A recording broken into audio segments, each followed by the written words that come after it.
Hey everybody, how's it going? Welcome to NoDQ&A video right here on youtube.com/NoDQ&AV. And as always, NoDQ.com, your source for the very latest in WWE and TNA. Everyone's talking about the big so-called spoiler from SmackDown. Not really a spoiler anymore because WWE just posted the result on their website. I decided that I'll talk about what happened on SmackDown after SmackDown airs. So this week on a NoDQ&A video, I'll give my thoughts on that. For now, I got a lot of questions here, so I'm going to get through those. Don't forget that this Sunday, TNA Genesis live on pay-per-view, NoDQ.com will have you covered this Sunday, 8 p.m. Eastern, 5 p.m. Pacific. With that being said, let's get right down to your questions. I know you're not too crazy about seeing a Triple H versus Brock Lesnar rematch at WrestleMania 29, so who would you like to see them face instead? I would love to see Brock Lesnar versus The Undertaker. A few years back, Undertaker was in the crowd at a UFC pay-per-view, and the two of them had a brief stare down, and it generated a ton of buzz. Just the two of them staring at each other, quick glance. It got millions of hits on YouTube, got a lot of people talking. More people were talking about that than the actual UFC fight. So I think that there's a lot of potential with that match, and I think Brock Lesnar would be a credible threat to The Undertaker's streak. So if it was me, I would do that match. But the fact is, WWE has their WrestleMania card planned out. It's set in stone. They have their direction that they're going in, and they're going to do what they're going to do. I'm not really a big fan of seeing Triple H in any kind of match at WrestleMania. I think Triple H did everything there was to accomplish, and he should focus on working behind the scenes. There's no one I really want to see Triple H get in the ring with, especially Brock Lesnar. I mean, one Triple H versus Brock Lesnar match was enough for me. Let's just put it that way. This one comes from B-Hinder1. With Ricardo pulling off a couple moves on Big Show from the New Year's Eve Raw, do you think we'll actually see him in the ring more? Well, he can definitely wrestle. I mean, Ricardo is a talented guy. He has charisma, and he can do more than just be a manager and then announce Alberto Del Rio to the ring. He can go in the ring. The problem with him is, he just doesn't have the physique, the WWE superstar look. I mean, he's not like this ripped up bodybuilder like John Cena. So I think that will hurt him. You look back at somebody like Armando Estrada. I mean, he was very effective as a mouthpiece. But when he got in the ring, he just didn't have the look to be a credible top-level superstar. So, I mean, we could see Ricardo get in the ring every now and then.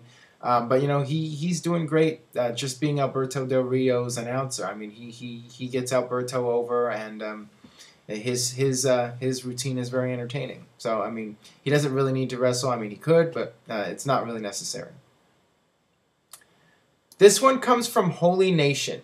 Hey, Aaron, why isn't WWE high on Mason Ryan? He's pretty much just a European Ryback, and he's younger than him too. Why did they decide to no longer give him a push?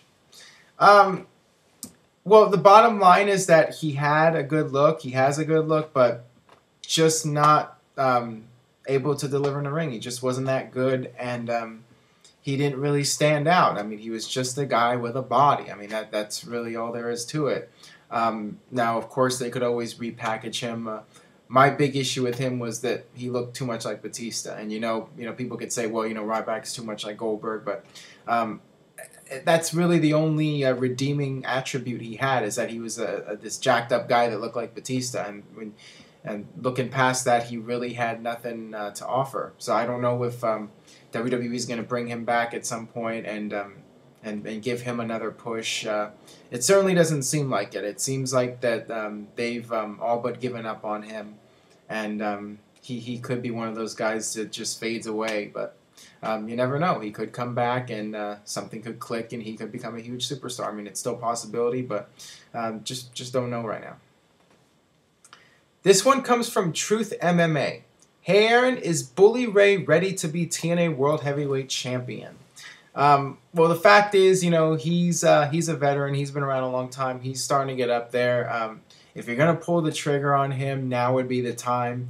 TNA is doing a good job in terms of focusing on new talent. And, Bully Ray, he's had a singles career, and he's actually had a lot of momentum as a singles wrestler. So I mean, he could potentially do well as TNA World Champion. I don't think it would be a good idea for the long term, but maybe make him a short term champion. I would have no real issue with that. The problem is that I think that this Hulk Hogan storyline with Brooke Hogan and Bully Ray having the affair, I think that that's hurting him, quite frankly. I mean, he was doing really well when he was a heel, and then you know, when he turned face, I did like the interaction he had with Devon, the promos they cut against each other. But in the past few months with the Hulk Hogan storyline, I just think it's hurting his momentum a lot, to be honest with you. This one comes from SoDFan87. Hey Aaron, thanks for answering my questions. Much appreciated. No problem. What do you think of Rock Cena 2 in a bloody match, similar to Brock versus Cena at Extreme Rules with Cena as the heel? Well, if Rock versus Cena 2 happens, whether it's at WrestleMania, it's not going to happen at Extreme Rules. I mean, after WrestleMania, Rock's going to be gone again. But if Rock versus Cena 2 takes place, which everyone's expecting at this point, I would hope that they turn it up and they do something to escalate it from the first match. Now, whether that means John Cena's a heel, which I don't think is going to happen. We keep saying, you know, this is the time Cena's going to turn heel, and he doesn't. So I really don't know if WWE is ever going to turn Cena. I mean, I just don't know. And as far as blood being involved, I mean, I would love to see it, but I don't know if it's going to happen. You know, WWE still has the no blood policy, and, you know, guys do get busted open the hard way, and anything can happen in WWE, I guess. But yeah, I would hope that if it does happen again, that there's some sort of stipulation, or they do something to you know, make it more interesting than the first match. That's just what I hope. This is from Fans Matter. You sure about that? I think I said that before. Hey Aaron, what was your first reaction when you saw Sid Vicious coming off the rope and mangling his leg? P.S. I'm your biggest Philadelphian fan. Oh, that's cool. Yeah, this was back in 2001, January 2001 at the Sin pay-per-view. Sid jumped off, I think, the middle rope, and he twisted his leg and, you know, cracked or broke, whatever. That was just sickening. I mean, when I saw that, I mean, it's hard to watch because there's no way to fake that. You know that that's real, and just seeing his leg dangling there, I mean, that's a visual I'll never forget. And yeah, I mean, it was just something you never really want to see. You don't want to see a guy get hurt for real. And one thing I did do was, you know, I was still in high school at the time, and you know, people would always make fun of me for watching wrestling, saying, you know, wrestling's fake. Why do you watch it? So to get back at them, I would just show them that clip of Sid breaking his leg or whatever, and I tell them, you think wrestling's fake? Look at this. These guys really do get hurt. So there you go. This one comes from West Hill 007. Hey Aaron, what did you think of Backlash 2003? Backlash 2003, I thought it was a disappointing pay-per-view. That was the pay-per-view that had the much hyped Rock versus Goldberg match, and you know, after the Raw, the night after WrestleMania, when Goldberg came out, you know, I was really excited about seeing The Rock versus Goldberg, but WWE somehow managed to make me lose interest in that match with each passing week leading up to the pay-per-view. I mean, at one point they had Goldberg backstage with Goldust, and Goldust put the wig on Goldberg. It was just stupid. And then that last Raw before Backlash, when Gilbert came out and Goldberg was chasing The Rock, and then Goldberg got in the car to try to go after The Rock, and his car wouldn't start. I mean, that whole segment was a complete disaster. And the match itself was okay, but, you know, it was really underwhelming. So I was really disappointed with that match. I expected a lot more. And don't remember a whole lot from that pay-per-view. I do remember one cool moment on that pay-per-view was when Big Show had Rey Mysterio in the gurney and he slammed him into the ring post. I thought that was a cool, memorable moment. But beyond that, I don't really remember a whole lot from that pay-per-view. Hey Aaron, can you call CM Punk's run as champion a success? I know he didn't main event most of the pay-per-views or really move the ratings, but there are way more issues other than him. but I think he brought legitimacy to the WWE Championship. I agree with you. While CM Punk wasn't the biggest draw over the past year, the fact is he does bring a lot of credibility to the WWE title, and regardless of how he did it, being the champion for 400 plus days, I mean, that is an incredible accomplishment.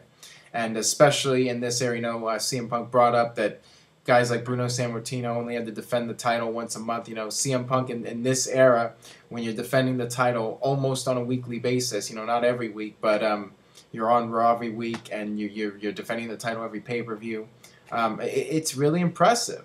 And I think it's important to get the WWE title over, and it can be used as a drawing tool. And for a long time, WWE was having title change after title change, and it really devalued the title. And now, when CM Punk finally loses a title, it's going to mean something because he held it for so long.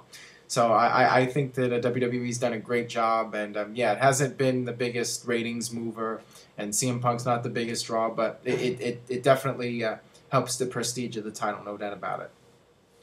Alright, that'll do it for this edition of No DQ&A video. Thanks as always for watching. Subscribe, youtube.com/NoDQ&AV. Tell a friend on Facebook or Twitter. Don't forget the live coverage of TNA Genesis this Sunday on NoDQ.com. And I'll see you next time, and I'll talk more about the big spoiler from SmackDown, so stay tuned.